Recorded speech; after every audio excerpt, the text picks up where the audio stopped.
Kota Wocheng tampak cerah, tapi di balik suasana itu Chen Xiao sedang memulai rencana besar sebelum bencana datang. Di kantor rentenir bawah tanah Wocheng, Zhang Hua menekan seorang pemuda yang butuh pinjaman sangat besar. Chen Xiao tetap menunduk takut-takut, seolah rela menerima bunga setinggi apapun demi mendapatkan uang itu. Zhang Hua memasang syarat kejam, pinjaman kecil, bunga tinggi, dan jaminan rumah yang nilainya jauh lebih besar. Dengan pura-pura terdesak, Chen Xiao menyerahkan akta rumahnya agar jebakan rentenir itu terlihat berhasil. Zhang Wan segera menilai rumah tua itu dan menolak angka 5 juta, karena ia ingin menekan harga serendah mungkin. Chen Xiao memohon seperti orang putus asa, bahkan menurunkan permintaannya sambil menjanjikan keuntungan berkali-kali. Melihat Chen Xiao seperti pecandu judi yang gampang dimanfaatkan, Zhang Hua merasa dirinya sudah menang. Chen Xiao langsung menerima tawaran itu, membuat sandiwaranya tampak semakin meyakinkan di depan rentenir.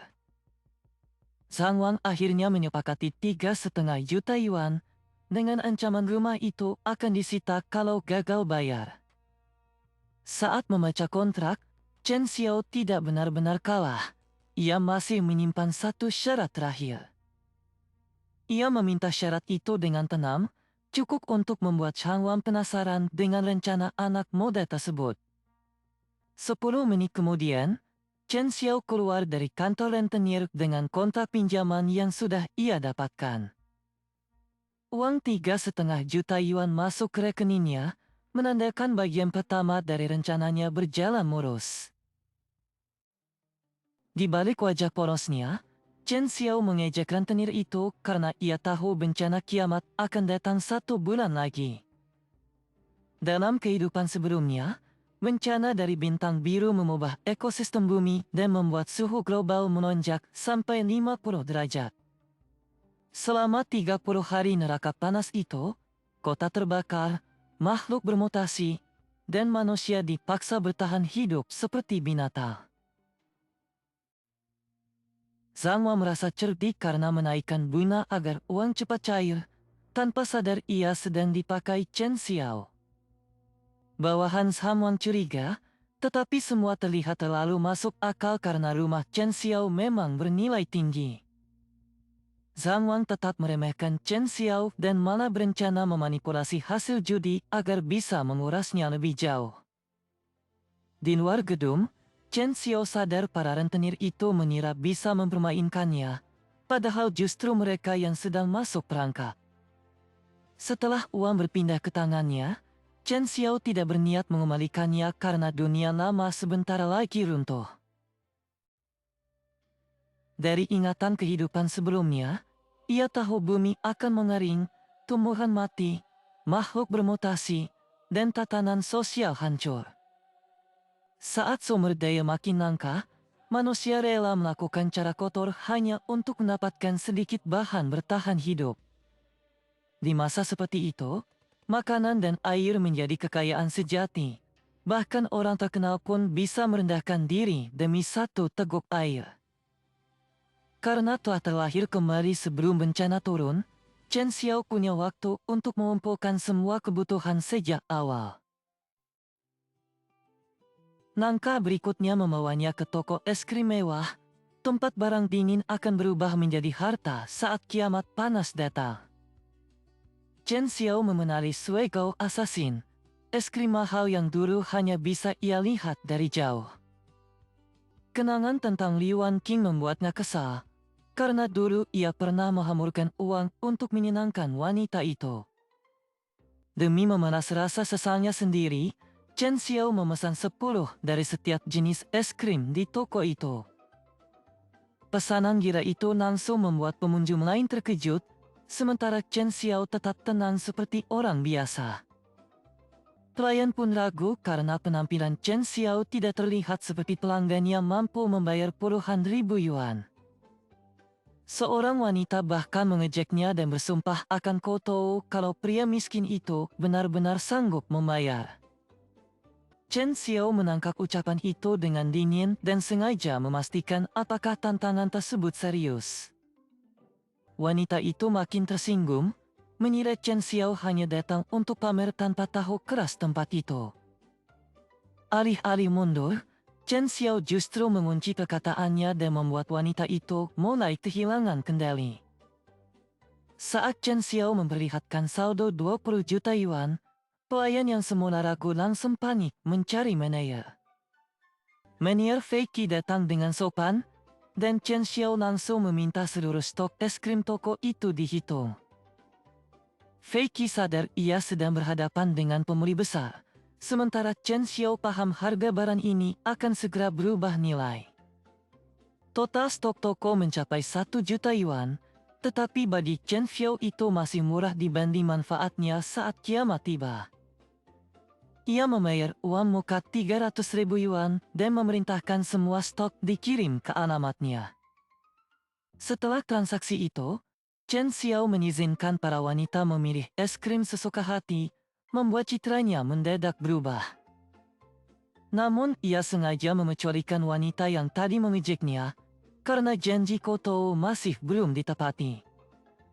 Di depan semua orang, wanita itu akhirnya dipaksa menunduk, dan Chen Xiao mengingatkannya agar tidak sembarangan meremehkan orang. Setelah meninggalkan toko, Chen Xiao menikmati es krim mahal itu dengan santai, seolah mencicipi kemenangan kecil dari hidup barunya. Saat ia hendak memuji rasa es krim itu, kantong hitam di tangannya tiba-tiba terbuka seperti ruang kosong. Kemampuan penyimpanannya membuat benda di dalamnya tetap segar, sehingga es krim itu bisa menjadi cadangan sempurna untuk masa depan. Chen Xiao sadar kemampuan dari kehidupan sebelumnya ikut terbawa sejak awal, jauh lebih cepat dari aturan kiamat yang ia kenal. Dengan uang, stok dingin, senjata, dan rumah aman sebagai target berikutnya, daftar persiapannya masih panjang. Ketika Liu Wanqing menelepon, suasana hati Chen Xiao langsung berubah karena wanita dari masa lalunya itu datang di waktu yang paling menyebalkan. Panggilan dari Liu Wanqing langsung membawa Chen Xiao pada ingatan pahit. Dulu, setelah orang tuanya meninggal, wanita itu datang seperti penyelamat. Saat itu Chen Xiao belum sadar bahwa perhatian Liu Wanqing hanya mengarah pada warisan keluarganya, termasuk rumah dan uang mahar yang terus ia minta. Dengan sikap lembut, Liu Wanqing bahkan mendorongnya menjual rumah keluarga demi memberi apartemen besar untuk kehidupan mereka. Bagi Chen Xiao, permintaan itu menjadi bukti bahwa kasih sayang Liu Wanqing sejak awal selalu dibungkus kepentingan. Di kehidupan sebelumnya, saat situasi makin buruk, Liu Wanqing tidak ragu mengerahkannya kepada orang yang lebih kuat demi memenuhi kebutuhan sendiri. Luka terbesar Chen Xiao bukan hanya dikhianati setelah kiamat, tapi sadar bahwa ia pernah mempertaruhkan semuanya untuk orang yang akhirnya menjualnya. Kembali ke masa sekarang, Chen Xiao menatap panggilan itu dengan senyum dingin. Kali ini, ia akan menagih semuanya dari Liu Wanqing. Di hotel mewah, Liu Wanqing kembali memakai suara manja, berpura-pura sedih karena kalung emas kesayangannya hilang. Chen Xiao mengikuti permainannya, mana menawarkan membeli beberapa kalung baru agar Liu Wanqing semakin yakin ia mudah diperas. Ketika Liu Wanqing mulai curiga dengan kemurahan hatinya, Chen Xiao memberi alasan palsu tentang keuntungan kecil dari investasi virtual. Umpan itu langsung bekerja. Liu Wanqing mencium peluang uang lebih besar, sementara Chen Xiao mengajaknya menjadi saksi pinjaman dengan imbalan 5%. Liu Wanqing ternyata sedang bersama pria lain di kamar hotel, dan pria itu mulai kesal karena ia terlalu lama bertelepon. Tanpa rasa bersalah, Liu Wanqing menenangkan pria tua itu dengan manja, seolah Chen Xiao hanya urusan kecil yang bisa ia selesaikan cepat. Dalam pikirannya, Liu Wanqing menghitung keuntungan. Menemani pria tua hanya menghasilkan sedikit, sedangkan tanda tangan untuk Chen Xiao bisa memberinya jauh lebih banyak. Setelah telepon ditutup, Chen Xiao tetap tenang. Ia tahu Li Wanqing akan datang karena keserakahannya sudah ia pegal. Selesai mengurus umpan itu, Chen Xiao kembali ke rencana utama, mengubah rumahnya menjadi benteng sebelum kiamat panas tiba. Ia memesan pemuatan ekstrim, dari kaca anti peluru, jaring anti maling, dinding luar tebal, sampai sistem listrik dan penyaring udara mandiri. Spesifikasinya makin tidak masuk akal bagi orang biasa, karena rumah itu harus punya suplai oksigen, sirkulasi air, pintu tahan ledakan, dan sistem kunci berlapis. Perancang yang menerima daftar itu sampai panik, mengira Chen Xiao hanya orang kaya yang terobsesi teori kiamat. Chen Xiao langsung menekan titik lemah pria itu. Reputasinya sebagai perancang bunker untuk para miliarder tidak seharusnya gentar pada proyek seperti ini. Di balik senyumnya, sang perancang mulai melihat Chen Xiao sebagai orang kaya bodoh yang bisa diperas habis-habisan. Tapi Chen Xiao justru memperkuat umpannya dengan mentransfer uang muka 1 juta, lalu membiarkan harga akhir ditentukan sang perancang. Jumlah itu membuat sang perancang lupa semua keraguan. Baginya, satu proyek ini bisa menjadi jalan pintas menuju kebebasan finansial. Chen Xiao tetap memasang syarat kualitas dan inspeksi akhir, sementara keduanya sama-sama merasa sedang memanfaatkan pihak lawan. Setelah benteng mulai berjalan, Chen Xiao beralih ke persediaan lain. Ia tahu setelah tatanan runtuh, manusia bisa jauh lebih berbahaya daripada bencana. Karena senjata api sulit didapat, Chen Xiao mulai menghubungi jalur tersembunyi untuk membeli senjata dingin dari toko perangkat keras. Malamnya, ia berjalan menuju lokasi transaksi, sementara lawan bicara di pesan mulai menanyakan jumlah pemberian dan titik pertemuan. Namun sebelum transaksi terjadi, seorang wanita berambut terang berlari panik di gang gelap, dikejar beberapa pria kasar.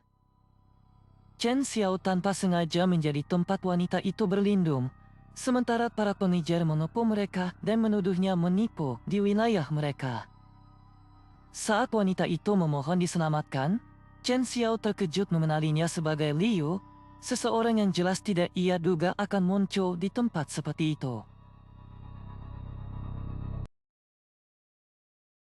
3 malam, seorang wanita panik berlindung di belakang Chen Xiao saat sekelompok preman menipu mereka.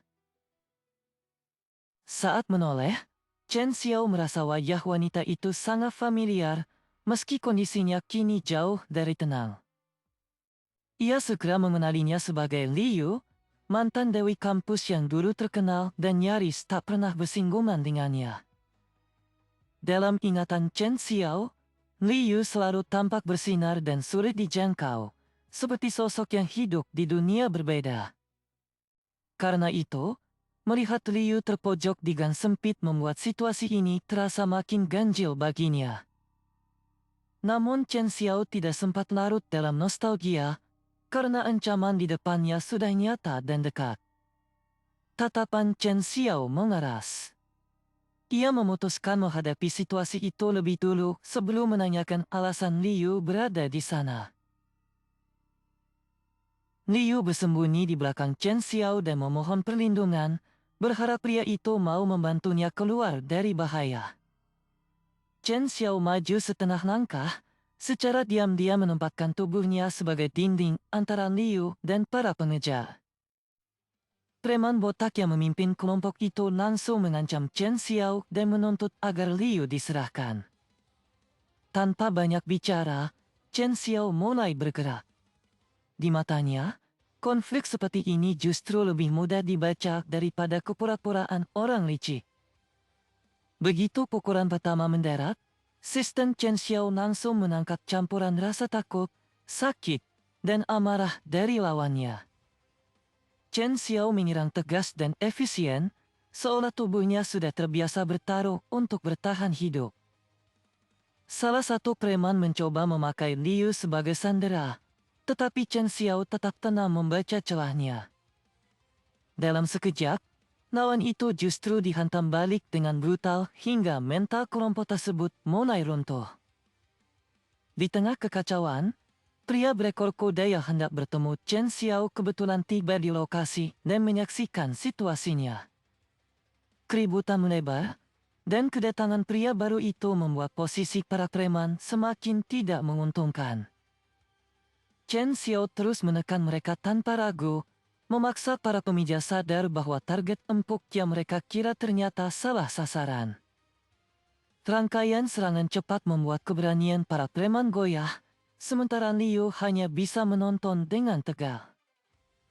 Kini pertarungan berubah menjadi pemarikan penuh. Pihak yang tadi mengejar justru mulai panik dan mencari jalan mundur. Chen Xiao dan pria berekor kuda itu praktis memereskan para preman bersama-sama, membuat sisa perlawanan mereka runtuh total. Dengan dominasi penuh, mereka memaksa kelompok kasar itu jatuh dalam keadaan babak belur dan terhina. Setelah ancaman beres, Chen Xiao memerintahkan Liu segera pergi dari sana sebelum masalah baru datang. Sistem lalu memberi kejutan besar, akumulasi emosi negatif dari rasa takut, panik, sakit, putus asa, dan penghinaan untuk pertama kalinya membuka izin perluasan ruang. Liu akhirnya bisa bernapas lega. Ia berterima kasih kepada Chen Xiao sambil memastikan apakah ia terluka atau tidak. Chen Xiao menyuruhnya mengenakan penutup tambahan dan berhati-hati. Liu Kun pergi lebih dulu karena masih memiliki urusan yang belum selesai. Sesudah Liu pergi, pria yang tadi membantu itu memperkenalkan diri sebagai Mu Qiang dengan gaya santai dan sedikit genit. Barulah keduanya sadar bahwa mereka memang orang yang dijadwalkan bertemu untuk urusan transaksi gelap malam itu. Mu Qiang mencoba memakai sandi ala dunia bawah tanah, tetapi Chen Xiao malah menjawab seenaknya hingga suasana berubah kaku dan lucu. Kebingungan dan rasa malu Mu Qiang kembali dipandang sistem Chen Xiao sebagai emosi negatif, sementara Chen Xiao hanya tersenyum tipis. Mu Qiang lalu membawa Chen Xiao ke tempat aman dan memperlihatkan sepucuk pistol Rusia beserta amunisi yang jumlahnya tidak banyak. Melihat kemampuan Chen Xiao di gang dan merasa pria itu cukup menarik, Mu Qiang menawarkan harga pertemanan untuk senjata tersebut. Alih-alih langsung menerima, Chen Xiao malah menawar tanpa malu. Ia meminta peredam, garansi, dan tambahan peluru seperti sedang belanja alat rumah tangga. Di dalam hati, Mu Qiang nyaris meledak. Syok dan sakit hatinya justru menambah panan emosi negatif bagi sistem Chen Xiao. Pada akhirnya Chen Xiao tetap membayar harga yang disepakati. Senjata dan perlengkapan penting pun berhasil ia amankan. Sementara itu, jebakan lain yang dipasang Chen Xiao juga bergerak mulus ketika Liu Wanqing datang menemui dirinya di gedung mewah pada malam hari. Masih percaya Chen Xiao adalah pria bucin yang mudah dikenalikan, Liu Wanqing terus bersikap manja sambil memastikan bahwa rencana yang dibawanya aman. Dalam hati, Liu Wanqing malah meremehkan Chen Xiao. Dia yakin pria itu terlalu memujanya untuk berani menjebaknya. Saat berhadapan dengan Zhang Wang, Liu Wanqing menandatangani dokumen tanpa membaca bahaya sebenarnya di balik formalitas itu. Zhang Wang langsung menyadari betapa bodohnya keserakahan itu. Gadis yang mengira dirinya hanya menjadi penjamin justru sedang menjerat diri pada otak. Bagi Zhang Wang, bila tagihan itu tak terbayar, Liu Wanqing hanyalah jaminan baru yang bisa diperas sesuai keinginannya. Kegelapan rencana itu tidak diketahui Liu Wanqing sepenuhnya, tetapi bagi Chen Xiao satu hal sudah cukup. Keserakahannya kini berbalik menjadi hukuman. Di dalam hati, Chen Xiao puas. Tanda tangan Li Wan King secara tidak langsung telah membantu menutup pembayaran akhir rumah amannya. Dengan dana dan proyek yang selesai, Chen Xiao meninjau hasil akhir Safe House. Semua material disebut telah diperkuat hingga standar pertahanan ekstrim. Ia memeriksa kualitasnya dengan tenang, lalu menusuk serah terima karena benteng yang ia inginkan akhirnya siap dipakai. Begitu duduk di dalam rumah aman, Chen Xiao disambut siaran resmi tentang aktivitas solar flare super kuat yang belum pernah terjadi sebelumnya. Peringatan itu segera meningkat, dunia akan memasuki gelombang panas ekstrim global, dan seluruh warga diminta bersiap melindungi diri. Sambil menggenggam pistol barunya, Chen Xiao mendengar himbauan itu dengan tatapan mantap. Momen yang ia tunggu akhirnya tiba. Ia bangkit perlahan sambil berbisik bahwa bencana itu benar-benar telah datang. Dari jendela bentengnya, Chen Xiao menatap langit merah membara di atas kota. Kiamat panas resmi dimulai, dan kali ini ia sudah siap. Chen Xiao mengamati suhu yang terus naik dan sadar bahwa panas ini baru permulaan dari bencana yang sesungguhnya. Bahkan sejak pagi, hawa sudah menyiksa, membuat Chen Xiao makin yakin bahwa fase awal kiamat panas benar-benar telah dimulai. Di sekitar permukiman, warga biasa mulai kewalahan menghadapi hari yang baru dimulai tetapi sudah terasa seperti dipanggal. Seorang wanita kepanasan mengeluh bahwa cuaca pagi saja sudah mematikan dan bertanya-tanya berapa lama gelombang panas ini akan berlangsung. Tak jauh dari sana, Nidafu memanfaatkan kepanikan warga dengan berteriak soal kelangkaan pasokan, pembatasan air dan listrik, lalu mendorong orang memberi stoknya. Dua pelanggan wanita mendatangi lapak melon, tetapi Nidafu lebih sibuk menebar pesona murahan sambil menjual barang mahal. Dengan nada manis dan diskon palsu, Nidafu berusaha membuat para pelanggan memberi lebih banyak dari yang mereka butuhkan. Saat rayuan Nidafu makin menjijikan, Chen Xiao yang berada di dekat sana hanya menanggapinya dengan jijik dan rasa muak. Ketika pelanggan lain meminta harga air diturunkan, Nidafu menolak mentah-mentah dan menegaskan bahwa tak ada ruang tawar-menawar dalam krisis ini. Melihat tingkah pria itu, Chen Xiao langsung mengenal Nidafu sebagai sosok serakah yang pantas dijadikan sasaran berikutnya. Di dalam minimarket, Chen Xiao sengaja menyentuh barang yang jatuh, lalu Nidafu memanfaatkannya untuk menuduhnya mencuri di depan banyak orang. Meski Chen Xiao menjelaskan bahwa ia hanya memungut barang yang jatuh, Nidafu tetap menekannya sambil mengancam akan membawanya ke kantor polisi. Kerumunan mulai memandang rendah Chen Xiao, dan Nidafu sengaja membiarkan opini publik menekan pemuda itu. Chen Xiao tidak membantah lebih keras. Ia justru menahan diri sambil menatap Nidafu dengan dingin. Alih-alih panik, Chen Xiao balik memegang sebungkus keripik mahal dan mulai menggoda Nidafu dengan pertanyaan yang menusuk. Tatapan meremehkan Chen Xiao membuat sistem menangkap emosi negatif pertama dari Nidafu, yaitu rasa jijik dan penghinaan. Nidafu meledak, menyuruh Chen Xiao pergi jika tidak mampu membeli dan melarangnya menyentuh barang dagangan. Ledakan kemarahan itu kembali dipanen sistem sebagai iritasi yang meningkat tajam. Chen Xiao tersenyum tipis lalu menyindir Nidafu agar berhati-hati menyimpan begitu banyak barang berharga kalau tidak ingin dirampok. Ucapan itu membuat Nidafu murka dan balik membentak, merasa Chen Xiao sedang mengutuk atau mengancamnya. Dengan santai Chen Xiao berpura-pura menenangkan keadaan, lalu menyebut gejala-gejala aneh seolah ia sedang membaca kondisi tubuh dan feng shui Nidafu. Sesaat, Nidafu mulai goyah dan bertanya-tanya apakah memang ada masalah buruk pada gudang atau keberuntungan tokonya. Chen Xiao langsung menekan celah itu dan dengan gaya sok tahu menegaskan bahwa ia sudah menduga ada pertanda buruk. Ia bahkan mengejek bahwa mata Li Dafu tidak fokus dan tubuhnya menunjukkan keramahan yang jelas. Bagi Chen Xiao, kepanikan dan kemarahan Li Dafu adalah contoh klasik kelemahan manusia yang mudah dibaca. Saat Li Dafu memaki seluruh keluarga Chen Xiao masih cukup santai untuk melontarkan nasihat sinis tentang bahaya marah bagi kesehatan. Sambil menjentikan benda kecil dari tangannya, Chen Xiao menutup ejekan itu dengan ucapan bahwa kemarahan hanya akan memperpendek umur. Amarah Li Dafu melonjak hebat, dan sistem mencatat ledakan lagi besar yang akhirnya memenuhi kebutuhan Chen Xiao.